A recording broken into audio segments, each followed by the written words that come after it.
गणितापासून काढणार आपल्याला कोण आहे? वेद आहे. मग वेदाला कृपावंत म्हणा, पण माऊली म्हणतात जरा थांबा, वेद सुद्धा कृपावंत नाही. म्हणले का? कारण वेद हा मोठा माणूस आहे. वेद कसा आहे? वेद हा मोठा माणूस आहे. एवढा मोठा माणूस. आणि काय असतं, मोठे माणसं जरा चिकट असतात. तुम्हाला भाषा समजते ना माझी? मोठे माणसं कसे असतात? उलट सांगू का, ते चिकट असतात म्हणूनच मोठे झालेले असतात. कळलं तुम्हाला? कळलं तुम्हाला? ऐका ऐका ऐका. वेद किती मोठा आहे माऊली वर्णन करू सांगतात. वेद वेद संपन्न होय ठाई, परिकृपणू ऐसा आन नाही, तो कानी लागला ती वर्णाच्याची. वेद मोठा म्हटले, परंतु त्याने कृपा करत असताना सगळ्यावरती सारखी कृपा केली नाही, म्हणून वेद कृपावंत नाही. विठाला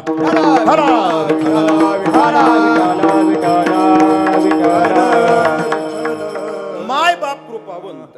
आता माय बाप कृपावंत जर का आपण म्हणायला गेलं, जगद्गुरु तुकोबारांनी आईचं वर्णन करत असताना संत महात्म्यांना आईची उपमा दिलेली आपल्याला पाहायला सापडते. आई किती मुलावरती प्रेम करते, आईशी कळवळ्याची जाती, करीला भावेन प्रीती. मग आईला कृपावंत म्हणा, पण तुकोबाराय म्हणतात जरा थांबा, मी जरी आईचं वर्णन वाङ्मयामध्ये केलं असेल ना, तरी सुद्धा आई कृपावंत नाही, हवं तर तिला कृपावान म्हणा. का बरं? तुकोबाराय म्हणतात आई प्रेम करते फक्त स्वतःच्या मुलावर, शेजाऱ्याच्या मुलावर करत. बघा, उन्हाळ्याचे दिवस होते, सिमेंटचा रस्ता होता, 2-5 वर्षाचे पोरं रस्त्यावरती खेळत होते, डोक्याला काही बांधलेलं नाही, पायामध्ये चप्पल नाही, दुपारचे 12 वाजलेत आणि 2 पोरं रस्त्याला खेळत आहेत. त्याच्यामध्ये एका मुलाची सख्खी आई आली. सख्खी मुद्दा म्हटलो बरं का मी. त्याची सख्खी आई आली एका मुलाची, तिने बघितलं आपलं पोरग उन्हामध्ये खेळतंय, तिने हाक मारली, बाळू, अरे ऊन पडले बाळा, उन्हामध्ये खेळू नको, सावलीमध्ये खेळ, ये सावलीमध्ये चल. तो बाळू म्हटला, आई तो शेजारचा गणोबी खेळतोय ना. आई म्हणते त्या गाण्याला मरू दे, तू आपलं सावलीत खेळ. शेजाऱ्याच्या मुलावरती प्रेम नाही मारत, आपुलियाचा कळवळा आणि का बाळावरी नाही. महाराज जाऊ द्या ना, कमीत कमी स्वतःच्या मुलावरती प्रेम करते ना. तुकोबाराय म्हणले स्वतःच्या मुलावर सुद्धा सारखं प्रेम करत नाही. विठाला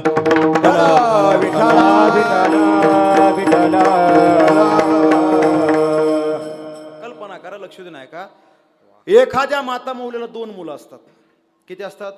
2 मुलं असतात. एक असतो थोरला आणि दुसरा असतो मोठा.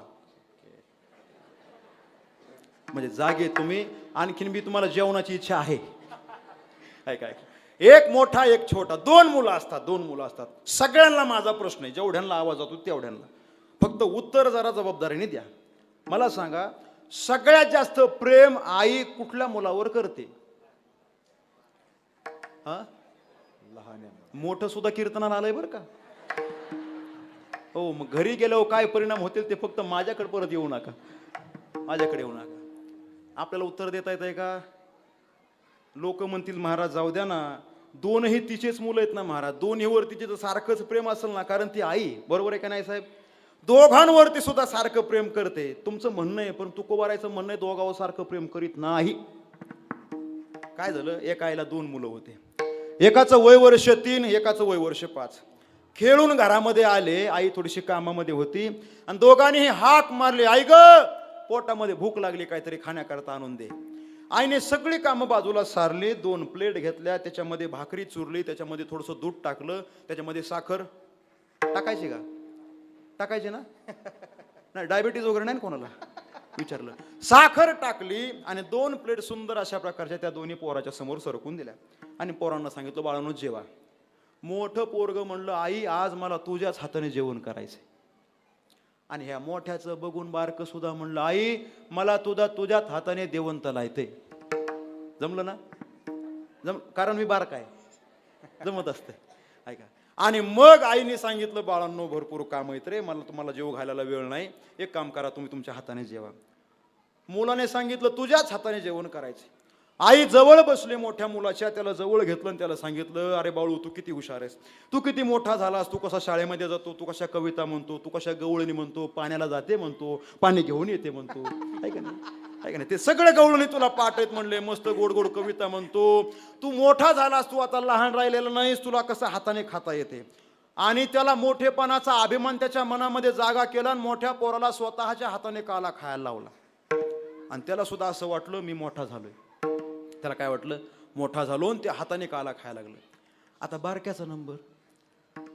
बारक्याकडे गेली आणि बारक्याला सांगू लागली, अरे तू किती हुशार आहेस, अरे तू माझं सोनूस, तू किती हुशार आहेस, तू तुला कसं गोड गोड बोलता येतं, तू मोठा झालास, आता तू लहान राहिलेला नाहीस. ते बारकं म्हणतंय, आई मला तू आता प्रलोभन दाखवूच नकोस, मला मोठं म्हण, आमदार म्हण, खासदार म्हण किंवा मुख्यमंत्री म्हण, मी अजिबात ऐकत नसतो. तुझ्याच हाताने मला काय करायचंय, जेवण करायचे, जेवण करायचे. आता ऐका, आईचा नाविलाज झाला, सगळी कामं आईने बाजूला टाकली. महाराज छोट्या मुलाला मांडीवरती घेतलं, हातामध्ये प्लेट घेतली आणि स्वतःच्या हाताने त्या छोट्या मुलाच्या तोंडामध्ये घास घालू लागली.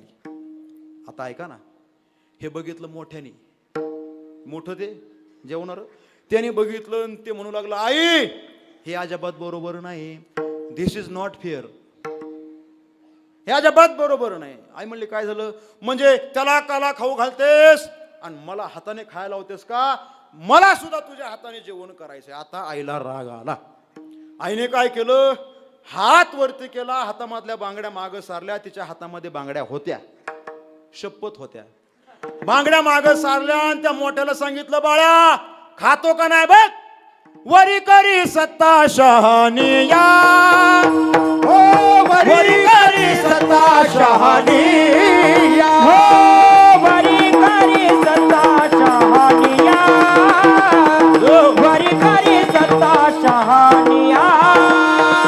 कुट्याच्या मुखी घास घाली माता, वरी करी सत्ता शहानिया, वरी करी सत्ता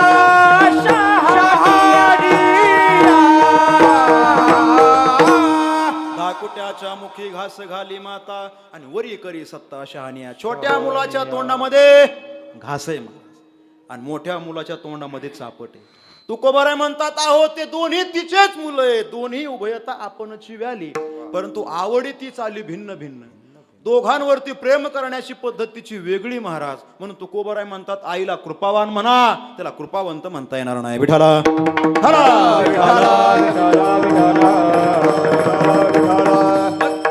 आई वडिलांचा जर काय आपण विचार केला, आई वडील आपल्या मुलावरती प्रेम करतात, माया लावतात, कशा करतात, त्याच्या मागे हेतू असतो. महाराज माय बाप सांभाळीती आणि लोभा कारणे पाळीती. लोभ त्यांच्या मनामध्ये असतोय.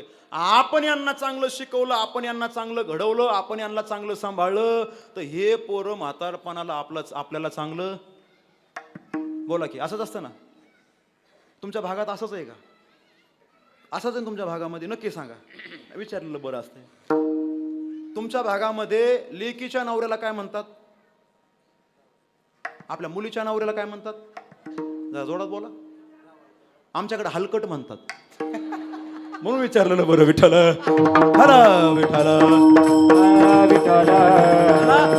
दोन्ही तिचे मुलं असून सुद्धा उपयोग नाही, ती सारखं प्रेम दोघांवरती करत नाही. आता आहे का, महाराज म्हणतात, मग तिसरं तत्व सांगितलं संत कृपावंत आणि चौथं तत्व सांगितलं देव कृपावंत. संत महात्मे हे कृपावंत आहेत. किती कृपावंत आहेत? संतांची जर का कृपेचा विचार आपण केला, इथं देवाची कृपा सुद्धा तोकडी पडते. म्हणून आता आपल्याला इथं संतांची कृपा बघायची नाही, कृपा बघायची ती देवाची. विठाला देव किती कृपावंत आहे. भक्ताचा उद्धार करील यात नवल नाही, परंतु मारण्याकरता आलेले जे राक्षस आहेत, त्या राक्षसाचा सुद्धा उद्धार देवाने केलेला आपल्याला पाहायला सापडतो. पुतना मावशी देवाला मारण्याकरता आली होती महाराज, परंतु देवाने तिला सायुजाता नावाचा मोक्ष प्रदान केला. एवढा देव कृपावंत आहे का नाही? महाराज म्हणतात, तू आसन कादिकाचे निमाने सायुज्य सौरव सुदिदला पुतने, जे विषाचे निस्तनपाने मारो आली. मारण्याकरता आलेली पुतना, मारण्याकरता आलेला रावण, मारण्याकरता आलेला कंस, यांना सुद्धा उद्धाराला पाठवलं देवाने. देव एवढा कृपावंत. विठाला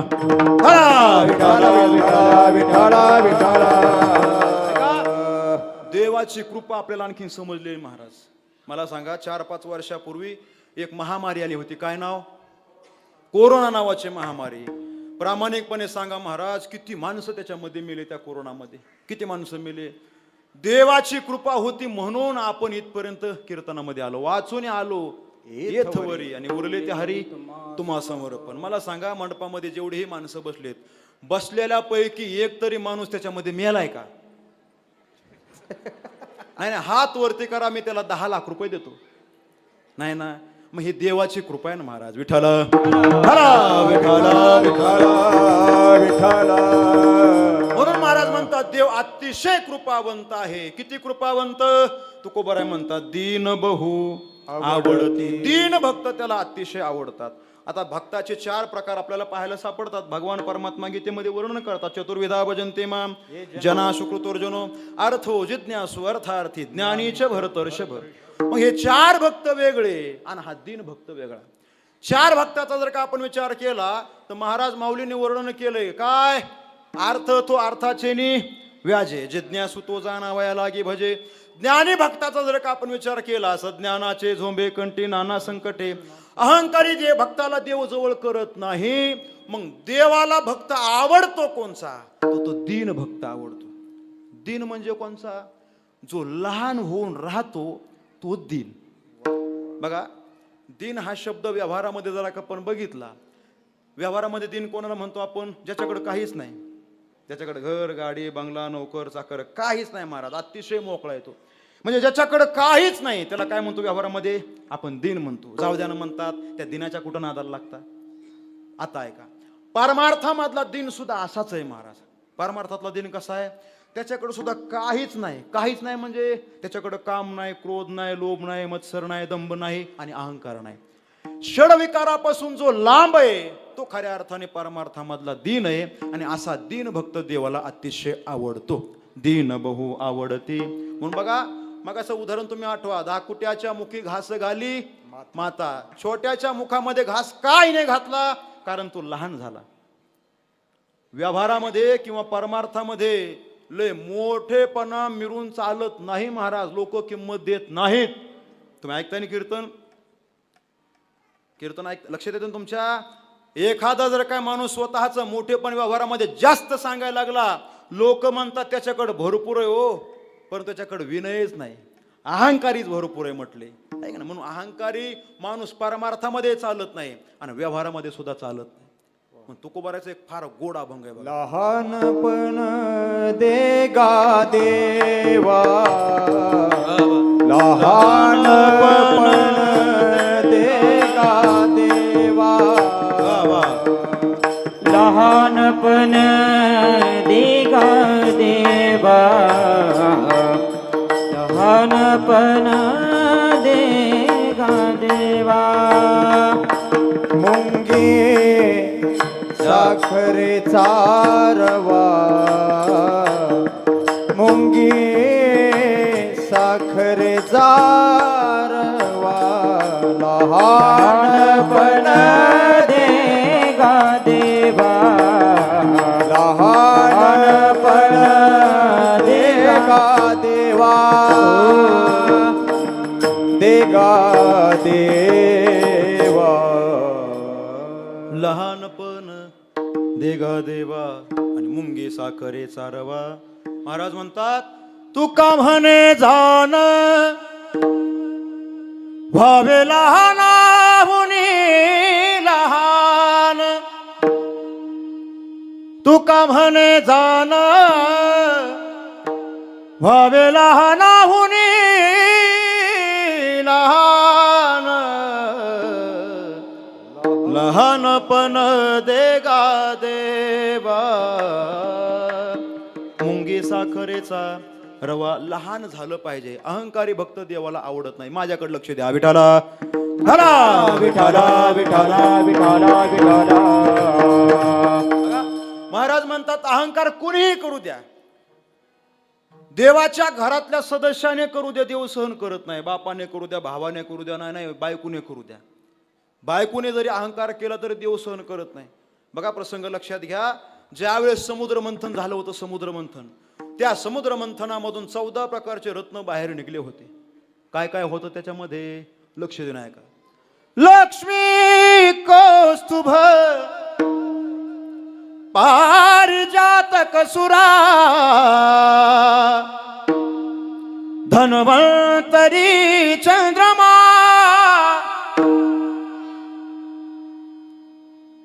चलून द्यायचं का? ज्यांचे झाले नाही ते म्हणतील महाराज म्हणा.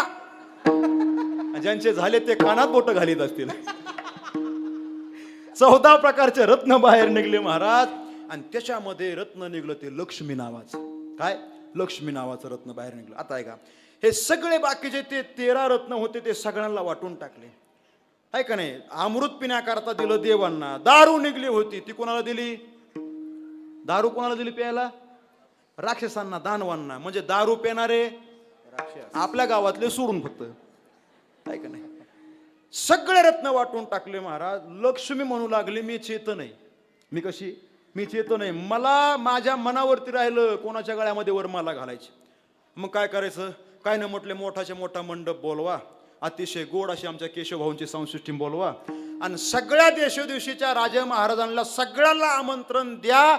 इथं पॅन्डॉलमध्ये सगळ्यांना बोलवा आणि मी माझ्या मनाने हातामध्ये वरमाला घेऊन ज्याच्या समोर जाईल त्याच्या गळ्यामध्ये माळ घालीन, त्याच्याबरोबर विवाह करल. लक्ष्मी मातेने सांगितलं. आणि अतिशय देखणं नियोजन त्यांनी केलं. मोठा पॅन्डॉल टाकला. सगळीकडं व्हॉट्सअप, फेसबुक, ट्विटर, इंस्टाग्राम सगळीकडे जाहिरात करून झाली. हो, आता त्याच्यावर जाहिरात करावं लागते ना. सगळीकडे जाहिरात केली. जाहिरातीमध्ये सांगितलं, ऐका हो, नारायणगाव मध्ये ठेवायचं काय? इथं ठेवाय का नाही? नारायणगाव गावामध्ये लक्ष्मीचा स्वयंवर होणार आहे. सर्वांनी लक्ष्मीच्या स्वयंवरात करता यावं. आता लक्ष्मीचा स्वयंवर म्हटल्याच्या नंतर लक्ष्मी काय साधे का महाराज? लक्ष्मी म्हणजे पैसा, आयता पैसा जर काय भेटत असेल तर म्हटले काय गरज आहे? काय काय काय अडचण आहे का नारायणगावला जायची? काहीच अडचण नाही. आणि मग सगळेजण आले महाराज. सगळेजण जपी तपी योगी ध्यानी मुनी. जंगलामध्ये सुद्धा त्यांना ते रेंज असल्यामुळे ते सगळेजण आले बरं का. हो, सगळे गायक, वादक, टाळकरी, कीर्तनकार, चोपदार. तेवढेच तुम्ही नको बरं, त्यांनाच घेऊ बरं. सगळेजण आले महाराज. असा फुल मंडप भरला. एका कोपऱ्यामध्ये भगवान विष्णू उभे होते. आता लक्ष्मी मातेच्या हातामध्ये हार आहे आणि हार घेऊन लक्ष्मी माता सगळ्यांकडे फिरायला लागली. मंडपाच्या बाहेर काय बसले होते. लक्ष्मी माता म्हणले ह्यांच्या गळ्यामध्ये घालायचा नाही. का? काय ना म्हटलं, हे फक्त वाट बघतील. कशाची? कीर्तन सुटायची. आलं लक्षात तुमच्या? यांच्या नाही. सगळ्यांकडे बघितलं, खाली बसल्यांकडे बघितलं, गायक, वादक, टाळकरी सगळ्यांकडे बघून झालं. कोणीच आपल्या कामाचं नाही म्हटले. कोपऱ्यामध्ये भगवान विष्णू उभे होते. भगवान विष्णूच्या समोर गेली आणि देवाच्या गळ्यामध्ये हार घालणार तेवढ्यात देवाने तोंड फिरवलं. आता ऐका, तोंड फिरवलं. नारद बाजूला उभे होते आणि नारदाला लक्ष्मी मातेने हाक मारली, नारदा इकडे. नारदाला असं वाटलं माझाच नंबर लागतोय काय की. नारद पळतच आला. असा साधा सुद्धा पळत नाही आला महाराज. त्याने खाली मान घातली अशी बैलासारखी. का बरं? म्हणजे लगेच लक्ष्मी मातेने हार घातला पाहिजे. पळत आला आणि घाला माळ, घाला माळ. ते म्हणले तुझ्या गळ्यात नाही घालायचं, तुझ्या गळ्यात नाही. म्हणले का? म्हणले हे कोपऱ्यामध्ये कोण उभं रे? आणि मग नारदाने सांगितलं ते भगवान विष्णू आहेत. जगाची उत्पत्ती ज्या देवाने केली तो आहेत. आणि मग लक्ष्मीने सांगितलं अरे त्याच्या समोर गेले, त्याला गळ्यामध्ये माळ घालते तर ते माझ्याकडे बघत नाही, बघत नाही. ऐकलं. नारद 2 पाऊल मागं सरकला आणि लक्ष्मीकडे असं खालून वरून निहाळून बघू लागला. आणि निहाळून बघितल्याच्या नंतर नारदाने सांगितलं आई साहेब तुमच्याकडे त्याने बघितलं असतं पण अडचण एक आहे, तुम्ही जो मेकअप केलाय ना जरा मेकअप जास्त झालाय, मेकअप कमी करा, देव तुम्हाला वरल्याशिवाय राहणार नाही. लक्ष्मी माता म्हणू लागली मेकअप करायला टाइमच नाही सापडला. कधी नगरला जाणार ब्युटी पार्लरमध्ये, कधी माझा नंबर लागणार, तोपर्यंत सोयावर सगळं संपून जाईल, पंगत संपून जाईल, कीर्तन संपून जाईल, सप्ताह संपून जाईल. मला अजिबात वेळ मिळालेला नाही. घरी जेवढं साहित्य होतं तेवढंच आपलं लावून आले, म्हटले अलंकार वगैरे घातले. मेकअप कुठं जास्त झालाय? नारदाने सांगितलं नाही थोडा मेकअप कमी करा. गेली महाराज बाहेर, पाण्याची बॉटल घेतली. कुणी? तुम्ही जागेत ना? लक्ष्मी मातेने.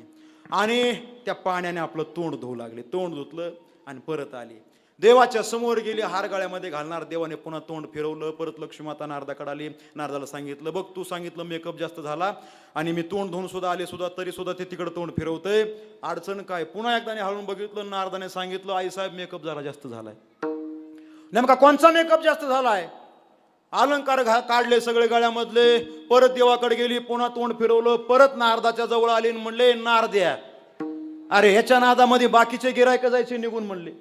कारण सगळा मेकअपच काढून टाकलाय ना. परवा महाराज माझ्या एका मित्राचं लग्न झालं आणि लग्न झाल्याच्या नंतर दुसऱ्या दिवशी सकाळी उठल्याच्या नंतर त्यांनी नवरी बघितली आणि त्या नवरीकडे बघून आईला म्हणतोय, आई ही नवीन पाहुणे आपल्या घरामध्ये कोण आहे? ते आई म्हणली, मूर्खा तुझी बायको आहे ना. आणि मग ते म्हणलं, काल तर वेगळी दिसत होती. ते म्हणले, काय ना, मेकअपचा परिणाम आहे. अरे मेकअप सगळं बाजूला केलं तरी सुद्धा तो माझ्याकडे बघत नाही. अडचण काय सांग? नारदाने पुन्हा खालून वरून न्याहाळून बघितलं आणि सांगितलं, मेकअप जास्त झालाय. ती म्हणली, मूर्खा नारदा, मेकअप नेमका कोणचा जास्त झालाय ते तरी सांग ना. आणि मग नारदाने दिलेलं उत्तर आहे का, नारदाने सांगितलं, अहंकार रूपी मेकअप जास्त झालाय. काय काय काय? अहंकार जास्त झालाय, अहंकार कमी करा, देव तुम्हाला जवळ केल्याशिवाय राहणार नाही. आता ज्ञानोबाराची उभी आहे का? ज्ञानोबारे म्हणतात, मग सर्वस्वे करून सेवा, अभिमान सांडूनी पांडवा, अभिमान सांडूनी, हा, आणि मग पाय धुवावयाच्या दैवा पात्र झाली. लक्ष्मी मातेने अभिमान सोडला, देवाने जवळ केलं, लय जवळ केलं नाही महाराज, पायाजवळ ठेवलं. विठाला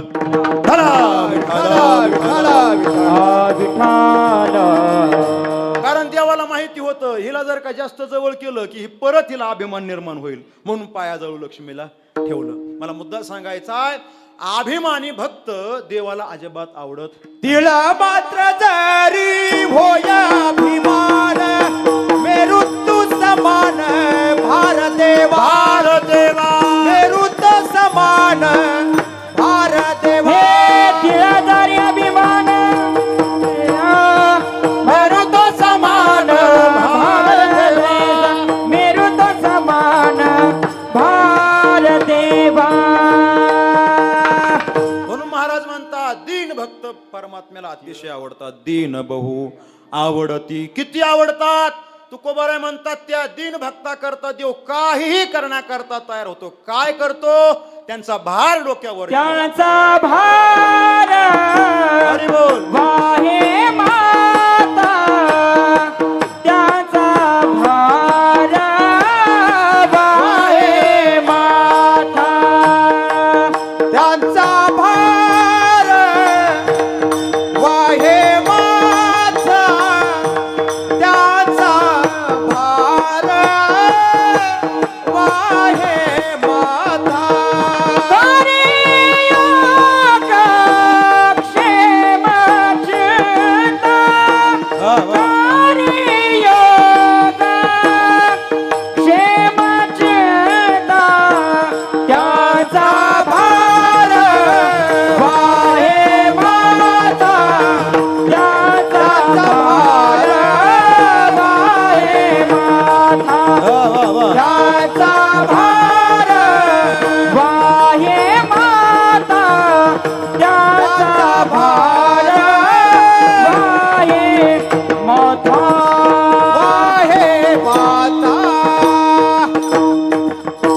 त्यांचा भार वाहे माथा, करी योग क्षम चिंता.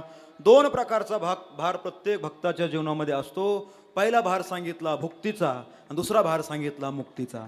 देवाची ओळख झाली, देवापाशी दीन होऊन गेलं की परमात्मा तो भार आपल्या डोक्यावरती घेतो. कोणाचा भार व्हायला?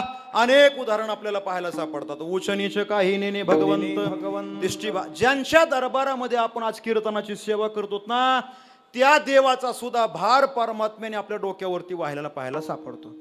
कसा व्हायला? कारण या जगतामधले पहिले वैष्णव हे महादेव आहेत.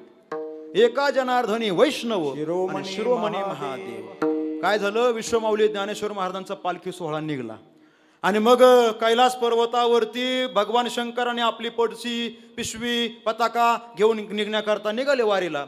आई साहेबांनी सांगितलं, आम्हाला सुद्धा वारीला यायचंय. गणपती बाप्पा म्हणले, आम्हाला सुद्धा वारीला यायचंय. नंदी म्हणला, मी तरी घरी कशाला राहू, मी सुद्धा तुमच्या सोबत येतो. आणि ज्ञानोबा रायच्या पालखी सोहळ्याबरोबर सहपरिवार भगवान शंकर निघाले. आळंदीमध्ये आले, पुण्यामध्ये, सासवड आणि पुढं प्रवास करत करत करत पंढरपूरमध्ये पोहोचले. गर्दी बघून पार्वती मातेने सांगितलं, मी काय गर्दीमध्ये येणार नाही. आणि मग त्या पद्मतळ्यावरती तिथं पार्वती मातेला थांबवलं. गणपती बाप्पा नंदी पुढे निघाले. तो विप्रदत्त घाट वरती चढून ज्यावेळेस नंदीन भगवान शंकर आले, वारकऱ्यांची गर्दी झाली, पताका हेन. आणि मग लोक म्हणू लागले, अरे हे बैल कशाला गर्दीमध्ये घुसलास? अरे बाण म्हणले कुठं तरी. आणि मग त्या हनुमंतरायाच्या समोर नंदी बांधलेला आपल्याला पाहायला सापडतो. गणपती बाप्पाला खांद्यावरती घेतलं ना, आता दर्शन बारीमध्ये निघाले. गणपती बाप्पा महाराज खोड्या करण्यामध्ये एक नंबर. त्या सोंडीने गुदगुल्या करायचे वारकऱ्याला. कोण? सोंडीने गुदगुल्या करायचे, कोणाची टोपीच ओढायचे, कोणाचा फेटाच ओढायचे. आणि मग वारकरी म्हणले यार ते ठेव कुठतरी, म्हणले कोपऱ्यामध्ये देवळीमध्ये, हत्तीच्या तोंडात आणलंच कशाला, ठेव मध्ये. आणि मग नामदेव महाराजांची जी पायरी, पायरीच्या वरती डाव्या हाताला गणपती बाप्पाला तिथं बसवलं आणि सगळा परिवार सोडून भगवान शंकर देवाच्या दर्शनाकरता गेले. देवाच्या समोर गेले आणि परमात्म्याने बघितलं, बघा भगवान शंकराने माझ्या दर्शनाची आस लागल्यामुळं बायको सोडली, वाहन सोडलं, पोरग सोडलं आणि माझ्या दर्शनासाठी आलेत ना. आपण सुद्धा देवाला खाली ठेवायचं नाही. महिमा वर्णिता महेशू तेने मस्तकी वंदिला. उचललं भगवान शंकराला आणि आपल्या मस्तकावरती धारण केलं. त्यांचा भारव आहे माथा विठाला. हला विठाला विठाला विठाला विठाला. अनेक प्रकारचे भक्ताचा भार परमात्म्याने वाहायला सापडतो. आणि आजचा अतिशय महत्वाचा दिवस आहे बघा. आज नरवीर तानाजी मालुसरे यांची पुण्यतिथी. तिथीनुसार बरं का, तिथीनुसार आज त्यांची पुण्यतिथी. त्या नरवीर तानाजी मालुसरे आदी करून जेवढेही मावळे होते महाराज, सगळ्या मावळ्यांचा भार परमात्म्याने आपल्या डोक्यावरती व्हायला होता. कारण स्वराज्यामध्ये लढत असताना त्यांना माहिती होतं कधीही आपल्याला मृत्यू येऊ शकतो, आपण कधीही धारातीर्थी पडू शकतो. मग आपला उद्धार झाला पाहिजे ना. मग आपला उद्धार कोण करणार? तर देवाने सांगितले होतं काळजी करू नका, तुम्ही धारातीर्थी पडले किंवा नाही पडले काय, तुमच्या मुक्तीची जबाबदारी माझ्याकडे राहिली. कारण तुकोबाराय सांगतात, तुका म्हणे शूर दोही ठाई भला आणि मरता मुक्त झाला मान पावे. एखादा योद्धा रणांगणामध्ये गेल्याच्या नंतर जर काय तो धारातीर्थी पडला तर तो मुक्त होतो, त्याला वेगळं भजन करण्याची गरज नाही. जर काय परत विजयश्री घेऊन आला तर समाजामध्ये त्याला मान मान्यता प्राप्त होते. म्हणून भगवान परमात्म्याने जेही मावळे लढले, स्वराज्याकरता, देशाकरता, धर्माकरता जे लढलेत ना महाराज, त्यांचा भार देवाने आपल्या डोक्यावरती पाहायला सापडतो. थोडं लक्ष देऊ का. तानाजी मालुसरे यांच्या जीवनातला प्रसंग सांगतो. एकुलत्या एक मुलाचं लग्न होतं तानाजी मालुसरेच्या. अक्षदा पत्रिका तांदूळ घेऊन राजगडावरती आऊसाहेबांच्या समोर तानाजी मालुसरे गेलेत. आऊसाहेबांना मुजरा केलाय, राजांना मुजरा केलाय आणि आनंदाची बातमी आऊसाहेबांना सांगू लागले, आऊसाहेब माझा एकुलता एक मुलगा आहे रायबा नावाचा आणि त्याचं लग्न आहे आणि तुम्हाला सहपरिवार राजांसह तुम्हाला त्या ठिकाणी यावं लागणार आहे लग्नाला.